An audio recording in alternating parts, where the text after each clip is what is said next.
ha ka qaadan macmacaanka ama xalwada dadka aanad garanayn. maaha odhaah inagu cusub. waalidiinteen iyo ehladeenna ayaana inagu odhan jiray yaraanteennii iyagoo inoo cabsanaya. maanta waxaan idiin soo gudbin doonaa meeshii ay ka soo bilaabatay odhahdaasi ama hawshii ugu horreysay ee lagu afduubta carruurta waddanka Maraykanka. haddayna ahayn tii ugu horreysayna waxa la hubaa inuu yahay afduubkii ugu horreeyay ee lagu xidho madax furasho aadna loogu faafiyey saxaafadda iyo warbaahinta.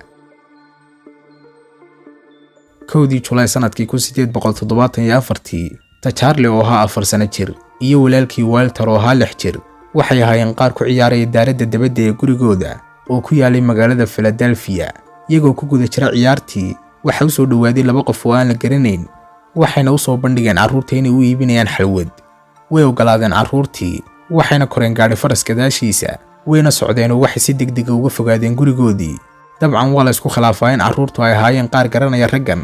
waxa jirta odhaah horanaysa labadan carruur way garanayeen raggan waxayna hore ugu soo gadeen sidan oo kale macmacaan.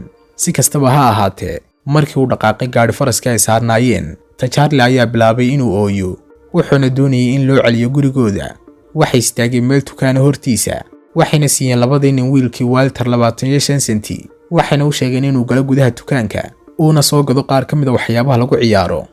wuu ku farxay arrinkaas wiilkii yaraa wuxuuna ka soo degay gaari faraskii wuxuuna soo iibsaday waxyaabihii lagu ciyaarayay. intaa kadibna wuu soo baxay wuxuuna ku kadsoomay gaari faraskii oo madhan dadkii saarnaana ayna saarnayn. halkaas marka la marayo Christian Ross oo ahaa labadii wiil aabahood ayaa ogaaday in la afduubtay labadiisii carruura kadib markuu sheegay qof jaarkiisa ahaa inuu arkay wiilashiisii oo korayay gaari faras aan la garanayn cid iska leh oo ay wataan 2 nin oo aanu hore u arag. labada wiil hooyadood waxay ugu maqnayd fasax magaalada Atlantic wuxuuna isku dayay Christian inuu ka qariyo dhacdadan mana ogaan ilaa ay ka aragtay joornaalka dhacdada. qof ayaa soo helay wiilkii Walter ee ay ka tageen dadkii afduubtay carruurtu isagoo ka dhex ooyay wadada. waxaana gashay rajo markii uu soo laabtay Walter wuxuuna uga warramay wiilkiisa cabsi la dhammaan wixii dhacay. waqti kooban kadib wuxuu la kulmay aabihii dhalay carruurtu codsiyo ay soo dirayaan dadkii afduubtay carruurtu oo ay ku weydiisanayaan madax furasho. waxayna ugu imanayeen codsiyadaasi qaab waraaq ah oo looga soo dirayay qaar ka mid ah maktabadaha ku yaala Philadelphia. dhammaantoodna waxay u qornaayeen qaab la yaab leh waxayna ku qornaayeen qoraalle ay ka buuxaan khaladaad dhanka qoraalka taasoo caddaynaysa in qoraagan qoray waraaqaha oo ahaa mid aan lahayn aqoon badan. mid ka mid ah codsiyadan ayaa waxay odhanaysay mudane Ross ha u cabsan wiilkaaga Charlie wuu wanaagsan yahay suurtagal maaha in awood dhulkan saaran ay ka qaado gacmahayaga. waxa kugu waajibay inaad soo bixiso lacagta si aan kugu soo celino. laakiin digniin haddii aad uga waranto arrinkan booliska waxaad dhammaystiri doontaa noloshiisa. haddii aad doonayso inaad dib u aragto isagoo nool ha u dirin qofna inuu soo raadiyo. lacagtaada ayuunbaana ku tusi karta mar labaad isagoo nool. ha sirin naftaada hana u malayn dembi baadhayaashu inayna soo heli karaan. waxaanaad naga maqli doontaa warkan in ka badan maalmaha soo socda. waraaqihii dambe waxaa lagaga dalbaday madax furasho gaadhaysa $20,000 waxayna sidoo kale ku soo direen waraaqahaas digniino ah inayna soo gelin kiiskan booliska. Christian Ross wuxuu lahaa dukaan uu ku iibiyo maryaha. qoyskiisu waxay ahaayeen qaar ku nool guri weyn laakiin si ka duwan sida ay aaminsanaayeen dadka wax afduubtay. qoyska Ross ma ahayn qaar maalqabeen ah waxayna ahaayeen qaar lagu leeyahay deyman aad u badan manuu hay meel uu ka bixiyo lacagtaas madax furashada. sidaas darteed muu helin xal kale oo ahayn inuu u tago booliska uuna uga warramo arrinka. si degdegna waxay u noqotay dhacdadii mid uu ka hadlayo carab walba waxaana lagu qoray dhammaan jaraa'idada iyo joornaalada. waxayna ahayd dhacdo la yaab leh waqtigaas oo hore umay dhicin dhacdo midan la mid ah. waxa la daabacay malaayiin joornaala oo lagu qoray dhacdada Charlie oo lagaga codsanayo qof kasta oo arkaa inuu la soo xiriiro waalidiintii ama uu ku soo hagaajiyo booliska. waxa samaysmay dhowr urur oo lacag ururiyay si mudawacnimo ah si looga bixiyo madax furashada qoyskan.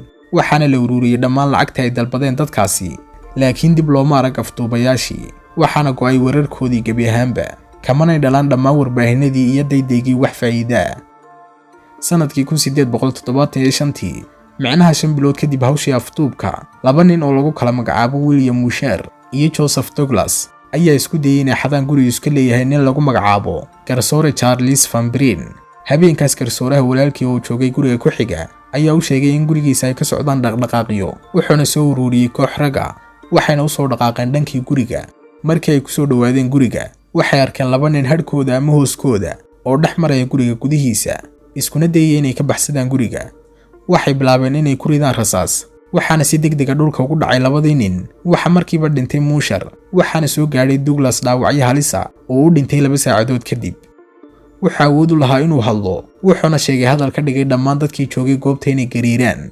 dabcan waxa laga sheegay hadallo kala duwan uu yiri Douglas, laakiin dadka intooda badan waxay isku waafaqsan yihiin inuu yiri imika looma baahno wax been ah, maxaa yeelay wuxuu ogaa inay soo gaadheen dhaawacyo dilaya.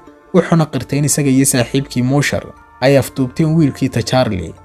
waxa la isku khilaafsan yahay intaa kadib hadalkii uu yiri. dadka qaar waxay leeyihiin wuxuu sheegay in la dilay Charlie, qaar kalena waxay sheegeen inuu yiri in Mushar uu kaliya ahaa qofka og meesha uu joogo wiilkeeri, dibna loogu soo celin doono wiilkeer gurigiisa si loo xaqiijiyo inuu sax yahay hadalkiisu. waxa la keenay wiilkii yaraa Walter magaalada New York si uu u arko meydadka Mushar iyo Douglas, una kala cadeeyo inay yihiin labadii nin ee waday gaadhi faraska iyo inaysan ahayn. wuxuuna sheegay Walter inay yihiin isla labadii nin ee afduubtay isaga iyo walaalkii. waxa la xaliyay kiiska cidda ay yihiin labada nin, laakiin waxa la waayay kiis kale oo ah ka asaasiga, kaasoo ah halkii ayuu joogaa wiilkii yaraa ee la afduubtay. waxa la soo qabtay nin askari hore ahaa oo jooga magaalada Philadelphia, laguna magacaabo William Filisterfeld. wuxuuna la ahaa saaxiib William Mushar, wuxuuna ahaa sidoo kale xaaskiisa walaalkii, waxaana la xidhiidhiyay kiiskan. waxa la xukumay sanadkii 1875 iyadoo lagu eedeynayo dambiga afduubka, laakiin ma jirin caddayn sheegaysa in Filisterfeld uu yahay ka galay dambiga. mar walbana wuxuu ahaa mid sii wada isbariyeynta iyo mid sheegay inaanu garanayn meesha uu joogo wiilkii yaraa ee Charlie. sanado ayaa socday, wuxuuna ka qoray Christian Ross oo ahaa aabbaha Charlie buug kiiskan. buuggaasuu magac uga dhigay qisada aabbihii Charlie Ross, wiilkii la afduubtay. sanadkii 1878 waxay noqotay danayntii badneyd ee la siinayay kiiskani mid yaraata marba marka ka sii dambaysa. si uu soo cusboonaysiiyo Christian kiiska wiilkiisa, wuxuu daabacay buuggii uu qoray, wuxuuna ku qabtay kulamo ama maxaadarooyin uu ku soo gudbinayo buuggiisa magaalooyinka Mareykanka. way sii wadeen Christian Ross iyo xaaskiisii baadhista wiilkooda ilaa ay ka dhimanayeen, iyadoo uu dhintay Christian Ross sanadkii 1897. xaaskiisina waxay dhimatay sanadkii 1911. waxayna la kulmeen wax ka badan 500 oo ah caruur yaryar iyo dhalinyaro ka kala yimid daafaha adduunka, kuwaas oo sheeganaya inay yihiin Charlie Ross, laakiin waxa la cadeeyay inay dhammaantood ahaayeen qaar sheegaya been. waxayna ku bixiyeen Christian iyo xaaskiisu lacag gaadhaysa $60,000 baadhista wiilkooda, laakiin ma helin. waxaana dhintay iyagoo garanay masiirka ama meesha uu ku dambeeyay Charlie. sanadkii 1924 saxaafadda ayaa bilowday inay qoraal ka qorto kiiskan si loo cusboonaysiiyo xasuustii afduubkii Charlie. xilligaasna wuxuu noqday Walter Ross nin weyn. mid ka mid ah kulamadiisii lagu wareysanayna wuxuu ku sheegay in ilaa hadda ay la kulmaan isaga iyo walaaladiisa saddexda waraaqo ka socda rag da'doodu dhexdhexaad tahay, kuwaas oo sheeganaya inay yihiin walaalkood Charlie.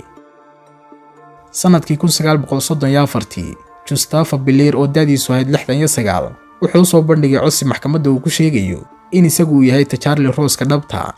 wuxuu sheegay Biller in afduubkiisa kadib uu ku noolaa god, ugu dambeyntiina uu nin u sheegay inuu isagu yahay Charlie Ross ka dhabta. wuu diiday Walter Ross, wuxuu sheegay Biller, wuxuuna yidhi in walaalkii uu nool yahay kaliya maaha la yaab, laakiin sidoo kale sheekada ninkani maaha mid lagu qanci karo. Biller wuxuu ku sii adkaystay inuu yahay wiilkii la weysanaa, waxayna u xukuntay maxkamaddu bishii March sanadkii 1939 in Biller uu dhab ahaantii yahay Charlie Ross. laakiin xitaa isagoo dhacay xukunkaasi way diideen qoyskii Ross in Biller ay u aqoonsadaan walaalkooda ma qaraabadooda, manay siin wax lacag ama dhaxala. wuxuuna dhintay Biller sanadkii 1943 isagoo weli sheegaya inuu yahay Charlie Ross.